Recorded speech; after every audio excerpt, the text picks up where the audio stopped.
여러분 안녕하십니까? MCN TV건강입니다. 우리나라 6대암 시리즈 중 오늘 우리가 알아볼 질병은 우리나라 여성암 중에 많은 빈도를 차지하는 자궁경부암입니다. 과거에 비해 요즘은 보도나 매체를 통해 조기 진단만 된다면 조기 치료도 가능하다는 것은 이미 많은 분들도 알고 계실 겁니다. 자궁경부암은 폐경이 된 여성뿐만 아니라 젊은 가임기 여성에서도 생길 수 있는 부인암 질환인데요. 오늘은 이런 자궁경부암에 대한 원인과 증상 등을 자세히 알아보도록 하겠습니다. 오늘 도움 말씀 주실 홍성우 의원, 산부인과 오영균 과장님 나오셨습니다. 과장님 안녕하십니까? 예, 안녕하세요. 예. 네, 많은 분들이 질출혈을 보이면 자궁경부암이 아닐까 먼저 걱정을 하게 되는데 자궁경부암의 정확한 정의가 어떻게 됩니까?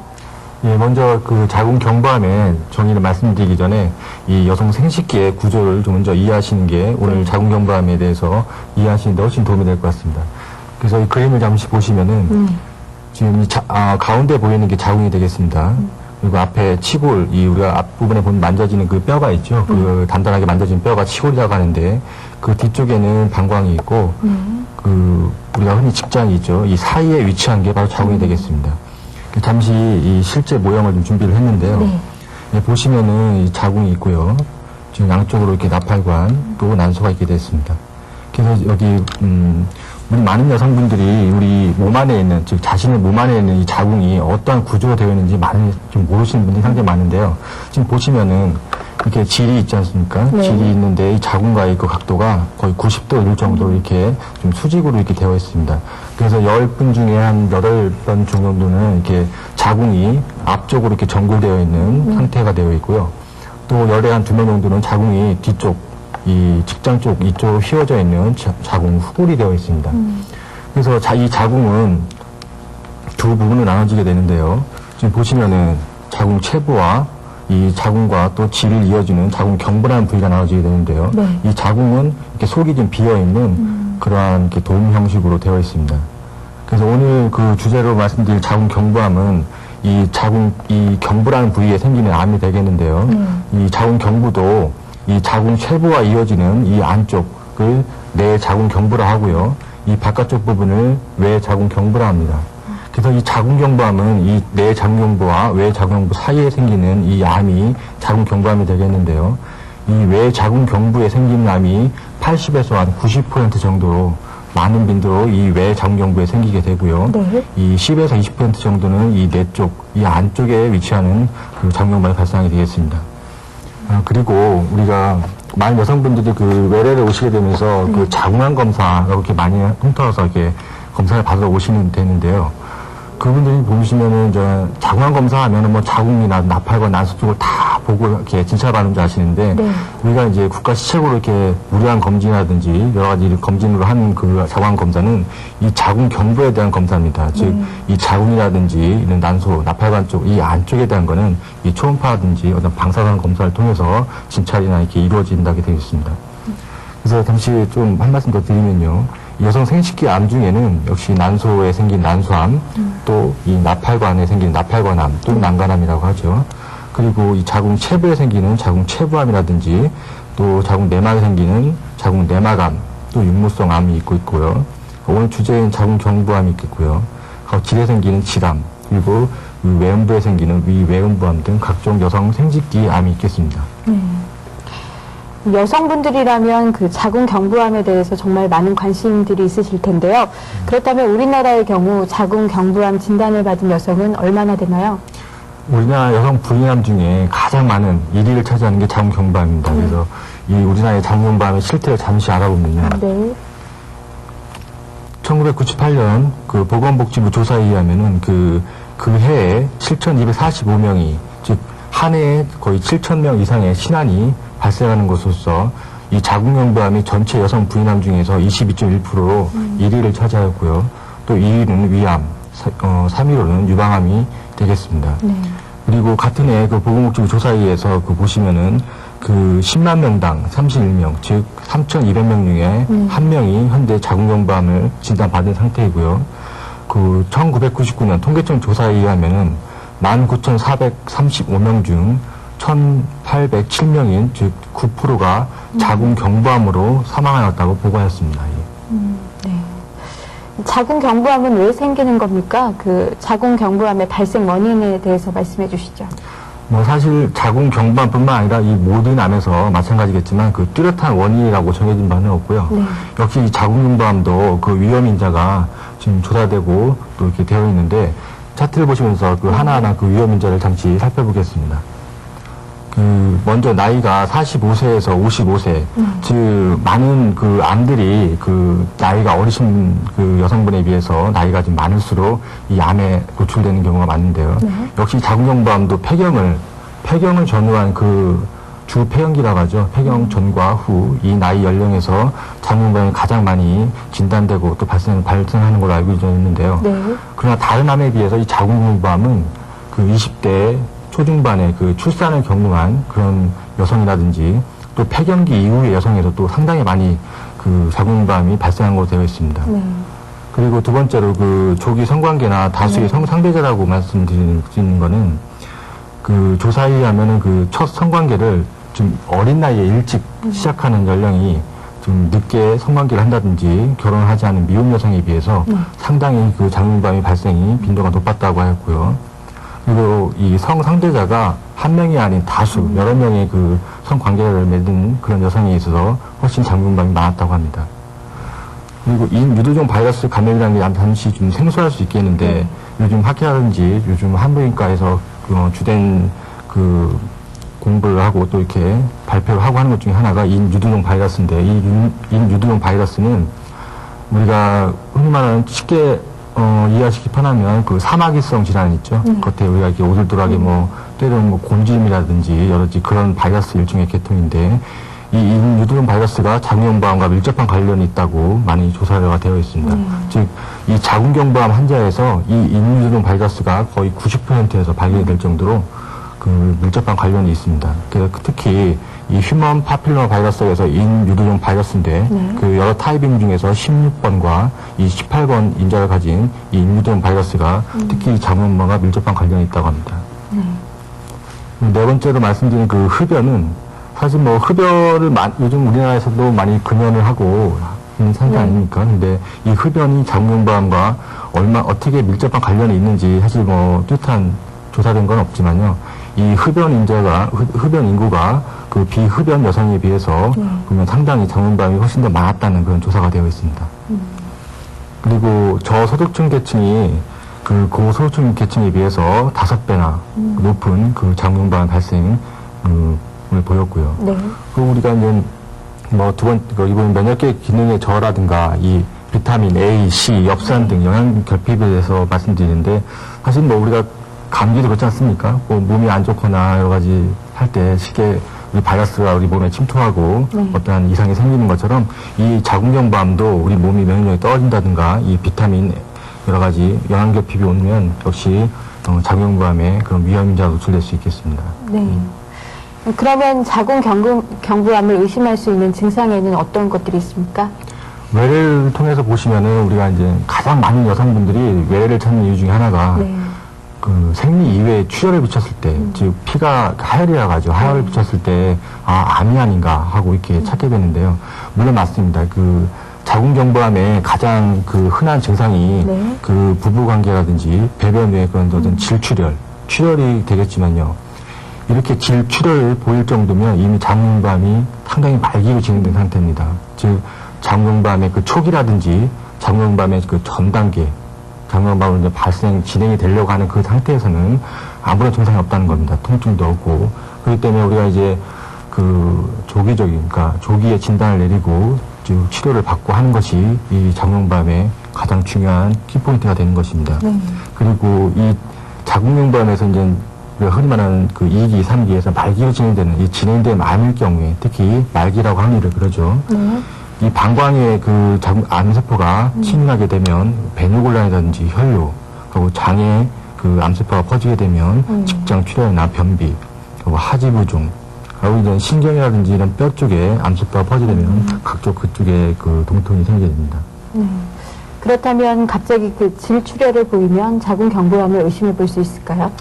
꼭 그런 건 아닙니다. 그러니까 지금 자궁경부암의 증상 중에 가장 흔한 증상이 그 질출혈이라고 말씀드렸는데 이 질출혈을 일으키는 그 원인은 이 자궁경부암 말고도 상당히 많습니다. 즉 우리가 즉 생리 기간 있지 않습니까? 생리 주기 그 생리 기간 이외에 출혈을 비치는 경우가 지금 외래에서 오시는 대부분의 부인 그 진찰 받아오신 분 중에 가장 많은 게 질출혈인데요. 그 질출혈의 원인을 지금 하나하나 지금 살펴보면서 말씀을 드리면 즉 자궁 난소, 자궁 경부 등의 혹이라고 말씀드렸는데 이 그림에서 이 모형에서 보시다시피 지금 자궁 안쪽에 이렇게 그 사록처럼 생긴 게 자궁 근종이 되겠는데요. 이 자궁 근종이 이 자궁 내막과 맞닿아 있거나 이 자궁 안쪽에 지금 안쪽에 지금 모형의 폴립인데 이 폴립이 있는 경우 또한 이런 자궁 경부 이 입구 쪽 흔히 애기집 입구라고도 많이 알고 계시는데 이 입구 쪽에 폴립이라든지 혹이 있다든가 또 이런 난소 쪽에 뭐 혹이 있다든가 다 부정출혈 즉 하혈의 원인이 될 수 있겠습니다. 그리고 자궁경부염, 우리가 이제 자궁경부 미란이라고도 하는데요. 이 자궁경부염증은 우리가 이제 그 산부인과 진찰을 받아 가셔가지고 아 자궁 입구가 많이 헐었다, 뭐 이런 얘기를 많이 가끔 드셨습니다. 그래서 뭐 치료를 고주파 치료라든지 뭐 냉동 치료를 받자고 하시는 분을 많이 들었는데, 즉 자궁경부에 염증이 심한 경우에 그 자궁 입구에서 그 전당 출혈을 일으키기 때문에 또 출혈을 일으킬 수 있고요. 역시 같은 그 내막으로 보면 자궁 내막염. 즉 자궁 안쪽에 내막에 염증이 있는 경우에도 역시 부정출혈을 일으킬 수 있습니다. 사실 기능성 자궁출혈이라는 말이 좀 생소하게 느껴질 수 있겠는데요. 이 기능성 자궁출혈하는 거는 우리가 이제 병원 가셔가지고 특히 어떤 출혈이 있을 때 그 몸에 뭐 스트레스를 받았다든가 몸이 좀 안 좋아서 또는 호르몬의 어떤 불균형 때문에 뭐 출혈이 있었습니다라는 얘기를 가끔 드셨습니다. 근데 그런 경우를 통칭해서 이제 기능성 자궁출혈이라고 하는데, 이 기능성 자궁출혈의 정확한 좀 정의는 이 검사상에, 즉 우리가 지금 방금 말씀드린 이 자궁 안에 혹이 없고 뭐 자궁 내막도 깨끗하고 이 자궁 경부라든지 이 질 쪽, 이 난소 이 주위에 특별한 부정 출혈을 일으킬 만한 원인이 없는데 이런 출혈을 비치는 경우에 그런 호르몬의 불균형에 의해서 생기는 출혈을 갖다가 기능성 자궁출혈이랍니다. 특히 우리가 이제 폐경을 앞둔 그런 여성이라든지 또 처음 뭐 초경 다 여성분들이라면 초경을 하지 않습니까?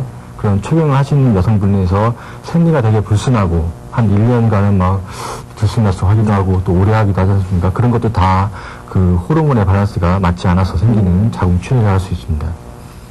그리고 이제 네 번째로 말씀드린 임신과 관련된 출혈이라 하는 거는 즉 우리 가임기 여성 20대든 30대 그 초중반이던 그 임신을 언제든지 할 수 있는 그런 가임기 여성인 경우에 본인이 그러니까 생리가 좀 늦어지거나 하면 임신을 좀 의심하고 이렇게 해야 되는데 임신 사실을 잘 모르고 이렇게 병원을 찾는 분도 계시고, 또한 그 임신 사실을 알았지만 또 유산기가 있다든지 또 아니면 뭐 자궁 임신 뭐 드물긴 하지만 그런 경우에 이렇게 임신과 관련된 출혈이 있을 경우에 부정출혈을 볼 수 있는 것입니다. 오늘 주제인 그 자궁경부암이라든지 자궁 내막암 이런 각종 암들도 역시 부정출혈을 일으킬 수 있고요.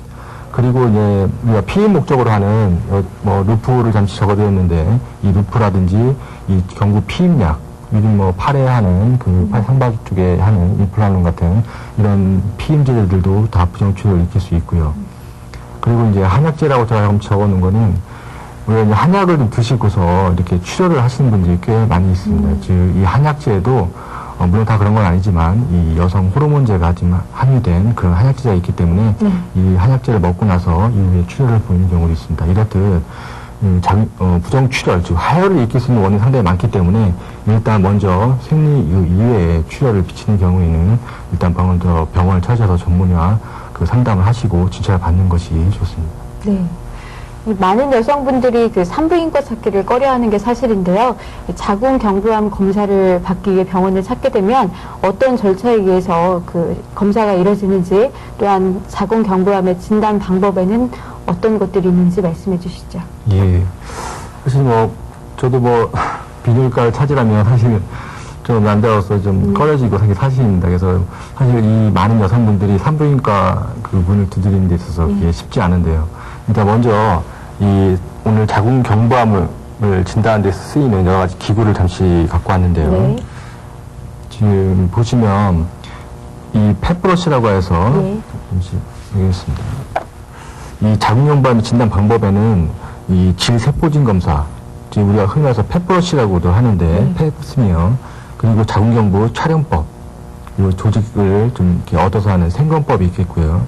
그 질을 직접 그 자궁 경부를 확대를 해가지고 우리 뭐 돋보기 같은 걸 생각하시면 되겠습니다. 그래서 질 확대형 검사가 있고 자궁 경관 내 그 소파수를 해가지고 그 안쪽 내용물을 좀 얻는 그런 조직을 얻는 방법이 있고요.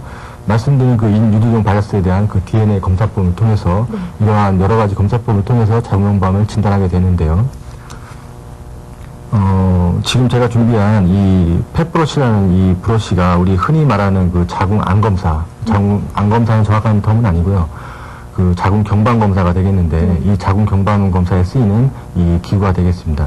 그래서 이 펫브러쉬를 이 자궁 경부란 그 안쪽에 넣고서 이렇게 돌려가면서 이 얻어진 그 세포를 유리그라스 분자 놓고서 현미로 염색해서 보게 되는 검사가 이제 질세포진 검사가 되겠습니다. 그리고 이 자궁경부 촬영법이라고 하는 거는 이 기구가 사실 좀 생소하실 것 같아서 잠시 그 외래에 있는 그 자궁경부 촬영기를 좀 갖고 왔는데요. 이 기구를 이용을 해서 직접 그 사진, 우리 일반 사진처럼 찍어가지고 그 부인암을 전공하는 그런 전문의한테 그 판독을 맡겨서 그 직접 이런 질세포진 검사와 같이 이렇게 병행해서 판독하게 됩니다. 네. 그리고 이제 조직 검사는 확진 검사죠. 그 직접 그 자궁 그 입구 쪽에, 자궁 경부 쪽에 조직을 얻어서 그 암세포가 퍼졌는지 여러 가지 그런 걸 알아보게 됩니다. 그래서 기구가 몇 가지가 있는데요. 먼저 그 펀치 생검이라 하는 거는 이 기구가 지금 펀치 바이옵시라고 해서 펀치 생검하는 기구입니다. 그래서 이 기구는 그 자궁 입구의 경부에서 그 조그만 절편을 얻는 겁니다. 이렇게 딱 펀치하듯이 이렇게 해가지고 여기 얻어진 그 세포를 갖다가 조직 검사를 보내는 것이고요.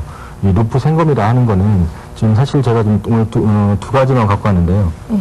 이 루프가 사실 이렇게 원형으로 된 것도 있고 이렇게 모양도 이렇게 타원형도 있고요. 또 종류가 상당히 다양합니다. 지금 모양이 뭐 이렇게 마른 목골도 있고요. 이렇게 루프 같은 걸 이용해서 여기 기구에 열을 가해가지고 이 열선에 의해서 그 조직을 떼어내서 생검하는 게 되겠고요. 또 원추 생검이라고 하는 거는 지금 보시면은 모양이 사각형 모양이었습니까? 이 사각형 모양을 자궁 경부에 놓고 이렇게 360도 회전하게 되면 원뿔형 모양으로 자궁 경부를 조직을 얻게 됩니다. 그래서 원추 생검이 있겠고요. 이 질 확대경, 자궁 경관 내 소파술, 인유두종 바이러스 DNA 검사 이런 모든 방법을 이용해서 자궁 경부암을 진단하게 되는 것입니다. 방금 말씀하신 그 검사 방법들이 참 생소한데요. 어떤 차이가 있는지 자세한 설명 부탁드립니다. 예. 제가 이제 처음에 이 자궁 경부암에서 흔히 쓰이는 우리가 무료한 검진이든 어떤 검진에서 이 자궁 경부암에 흔히 쓰이는 이 펫브러쉬라고 했는데요. 이 브러쉬를 이용해서 얻어진 세포를 염색해서 본다고 했는데 그 염색해서 보게 되면 이 지금과 같은 이 우측에 보시는 그림과 같이 보입니다. 보시면은 그 파랗게 보이는 단정하게 세포가 핵이 안쪽에 단정하게 보이고요. 그죠? 근데 우측에 보시면은 좀 고배의 수준이긴 합니다만 그 세포질이 있지만 그 핵이 지금 정상적인 핵은 이렇게 단정하게 되어 있지만 핵이 좀 한 10배 이상으로 그죠? 이게 커져 있고 그 안에 점점점 이렇게 보이는 것들은 이입니다. 그래서 이런 경우가 이 암세포가 되겠는데요. 지금 이렇게 그 염색해서 현미경으로 관찰하는 방법이 흔히 말하는 이 질세포진 검사가 되겠습니다. 그리고 제가 그 사진을 찍어서 방금 그 촬영기로 찍어서 한다는 건데 이 보시면은 이 정상 자궁 경부가 되겠습니다. 그래서 이 안쪽에 점처럼 보이는 이 부위가 이 안쪽으로 통하면 자궁 강 안쪽으로 통하는 데가 있고요. 정상적인 그 자궁 경부의 소견이 되겠고요. 이 아래 그림을 보시면은 물론 여기 보시면은 이렇게 동그랗게 이렇게 되어 있는 거는 그 미혼이라든지 출산 경험이 없는 여성에서 그렇게 보이는 것이고요. 이 출산을 경험하신 그 여성에서는 이렇게 열상을 입은 것처럼 세로로 이렇게 있습니다. 주위에 보시면은 이렇게 하얗게 좀 확실히 정상적인 자궁 경부 입구에 비해서 이 모양이 좀 이렇게 다른 그런 거를 표현할 수 있는데요. 이런 경우는 지금 암으로 진행된 건 아니고요. 이제 암으로 진행하려고 하는 그런 단계의 비정상적인 그런 소견이 되겠습니다. 그 위 다음 그림은 우리가 자궁 경부 상피 내암이라고 해서 그 우리가 이제 연기암이라고도 흔히들 그렇게 말하는데요. 역시 그 비정형적인 그 자궁 경부의 소견에 비해서보다 그 지금 사실 이상한 그 혈관 배슬이라든지 혈관들이 보이지는 않는데요. 자세히 보시면은 이렇게 막 더 이쪽 조직보다는 좀 더 이렇게 좀 타이트하고 이제 네. 좀 색도 하얗게 되면서 좀 더 이렇게 암성인 변화가 되어 있는 즉 자궁경부 상피 내암의 소견입니다. 그리고 아래 그림은 이 정상 자궁에 비해서 보시면 경부에 비해시면 확실히 확연히 틀리다는 걸 느끼실 네. 겁니다. 보시면 물퉁물퉁하고. 물퉁물퉁하고 막 피도 섞여 있고 좀 어떻게 보면 좀 흉측하다고 표현할 수도 있겠죠. 네, 그래서 우리가 자궁경부암에서 가장 흔한 증상이 그 질출혈이라고 말씀드렸죠. 근데 지금같이 상피 내암이라든지 이런 비정상적인 정상적인 경우에는 거의 질출혈이 물론 있을 수도 있겠지만 거의 없는 경우가 대부분입니다. 이렇게 진행이 됐을 때 출혈을 보이는 경우가 있는데 이렇게 되면 이미 상당히 암이 치밀한 경우가 되겠죠. 그리고 이제 여러 가지 제가 아까 동시 소개드렸던 그 조직 검사 중에서 뭐 루프라든지 뭐 펀치라든지 이런 이용해서 그 자궁경부의 조직을 얻은 그 조직을 염사를 한 것인데요. 이 가장 겉 표면이 자궁경부의 가장 바깥 표면이 되겠고요. 그 안측 심부측입니다. 보시면은 이 아래쪽에 보이는 그 선이 정상적인 세포, 아직 암세포가 침입이 안 된 그런 조직이 되겠는데요. 보시면은 그 단층으로, 핵도 검지 않고 단층으로 되어 있는데, 그 윗그림을 보시면은 정상적인 그 세포에 비해서 상당히 암으로 침입된, 즉, 핵이 커져 있고, 그러한 다층으로 이게 침입되듯이 되어 있는 게 볼 수 있습니다. 그래서 우리가 이제 잠시 먼저 다음에 또 소개를 잠깐 드리겠지만, 이 자궁경부암에서 우리가 영기암, 일기암, 상피 내암 뭐 이런 얘기를 말씀드리는데, 이 상피 내암은 이 상피 쪽에서 이 기저막이라고 있는데요. 이 기저막에 전 그 암세포가 다 퍼지게 되면 자궁경부 영기암이 되는 것입니다. 그리고 이 기저막을 이 아래로 침입해서 이 아래쪽으로 그 암세포가 침입하게 되면 그때부터는 자궁경부 일기암이 되는 것이죠. 이제 치료 방법에 대해서 알아볼까요? 치료는 어떻게 하면 됩니까? 예, 일단 제가 좀 말씀드린 대로 자궁경부 연기하는 경우, 즉 상피 내암인 경우에는 이 병변 부위가 있는 부위만 이 원추 절제법으로 이용해서 제거를 하게 되는 됩니다. 때로는 자궁 적출술을 받는 경우는 생기긴 하겠지만 일단 이 암세포가 있는 부위만 제거하는 원추 점검으로 일단은 치료가 되겠고요. 이 다음 그림은 잠시 소개드린 건 상피 내암입니다. 그래서 말씀드리면은 이 암세포가 이 상피 내 전체에 다 이렇게 침입이 된 경우는 자궁경부 연기암이라고 하고요. 지금같이 이제 자궁 연기암이 되기까지는 이렇게 1도, 2도, 이 3도로 이 암세포가, 이 검게 보이는 이 암세포가 위로 진행하는 그런 단계가 되겠습니다. 그리고 이제 자궁경부 있고 일기암인 경우에는 이게 자궁 이 경부에만 국한된 암이 자궁경부 암 1기가 되겠고요. 1기도 전반과 후반 나눠지는데 이 전반 같은 경우는 이 자궁을 드러내는 자궁 적출술이라든지 그렇게 수술을 받으면 되고요. 자궁경부 후반 같은 경우는 우리 말하는 암 수술, 근치적인 자궁 적출술을 받으면 그런 치료가 되겠습니다. 그리고 자궁경부 2기 같은 경우는 이 자궁 이 경부와 이 질 상부 쪽에 그 암세포가 침입한 경우가 되겠는데 이런 경우에는 그 치료가 방사선 치료나 이런 화학 치료, 항암제를 치료하는 그런 방법으로 치료가 되겠고요. 이 3기 같은 경우는 이 자궁 경부, 이 질과 이 골반 내로, 이 골반 안쪽에 다 이 암세포가 퍼지는 경우에 되겠는데 역시 치료는 역시 항암 치료와 또 그런 방사선 치료로 치료가 되겠습니다. 이 말기라고 하는 이 4기 같은 경우는 이 방광벽이라든지 이런 직장, 그 외에 다른 어떤 원격 전이가 있는 경우 4기라고 하는데 역시 치료는 환자의 그 몸 상태에 따라서 방사선 치료인지 항암 치료가 되겠습니다. 역시 이와 같이 이 수술이 필요한 수술로서 치료가 가능한 경우는 역시 그 일기 중에서도 거의 초기에 같은 경우에는 수술이 필요하고 그 이외에서는 역시 항암 치료라든지 방사선 치료가 이루어지게 되겠습니다. 과장님 조기 진단만 한다면 그 초기 치료도 완치가 가능하다고 하셨는데 수술을 받고 나면 더 이상 그 자궁 경부암 검사는 필요 없는 건가요? 아닙니다. 이 자궁 경부암을 진단받으신 분인 경우에는 그 질암으로 갈 수 있기 때문에 그 매년 똑같이 다른 분과 마찬가지로 매년 정기적인 그러한 암 검진을 받는 게 좋습니다. 그렇다면 자궁 경부암 검사는 언제부터 얼마나 자주 받는 것이 좋을까요? 20대 이후에 출산을 경험한 여성이라면 언제든지 매년 1년에 적어도 한 번 내지 한 2번 정도씩은 이 말씀드린 그런 암 검사를 다 받으시는 게 좋습니다. 자궁 경부암을 예방할 수 있는 방법이 있다면 소개 부탁드립니다. 사실 이 예방법이라고 특별히 있는 건 아니고요. 지금 말씀드린 대로 이 자궁 경부암은 이 증상이 없고 통증이 없고 확인할 수 있는 방법은 역시 병원에 가셔서 역시 이런 검사를 정기적으로 받는 것이 가장 중요한 예방법이 되겠고요. 그 위험인자라고 말씀드린 여러 가지 성적인 관계라든지 그런 거 조기 성관계 이런 거를 좀 성교육을 통해서도 좀 더 자제를 하시고 또 몸을 건강하게 만들고 역시 영양ገብ이 안 되게 하고 또 흡연 같은 것도 가능하면 금연을 하시고 여러 가지 이렇게 하는 것이 다 예방법이 되지 않는 것이 있습니다. 네. 과장님, 오늘은 자궁경부암에 대해서 알아봤는데요. 끝으로 자궁경부암에 대해서 정리해 주실 내용이 있으시면 간단히 소개해 주시죠. 제가 이제 이 자궁경부암에 대해서 사실 뭐 지금까지 말씀드린 거를 더 새롭게 말씀드리기보다는 이 산부인과 가는 거를 좀 어려워하지 않았으면 좋겠습니다, 사실. 이 산부인과 다시 오시면서 이렇게 앉으시면서 상당히 좀 부끄러워하시고 하시는 분들이 많으신데 먼저 병원문을 좀 다 두드리고 이렇게 하셔야 좀 검사도 이루어지고 또 본인이 매년 이렇게 정기적으로 암 검사를 챙기신다면 이게 더 나은 삶을 연애해 줄 수 있지 않을까 싶습니다. 네. 과장님, 오늘 도움 말씀 감사합니다. 네, 오늘은 자궁경부암에 대해서 알아봤습니다. 이 자궁경부암은 조기 진단이 가능하고 또한 초기 치료가 가능하다고 하니까요. 몸에 특별한 증상이 없더라도 그 산부인과를 찾아 정기적인 그 자궁경부암 검사를 받아보시는 게 좋을 것 같습니다. 또한 그 앞으로는 산부인과 진료를 받는 것을 너무 어려워하지 않으셨으면 합니다. MCN TV건강 오늘 순서 여기서 마치겠습니다. 감사합니다.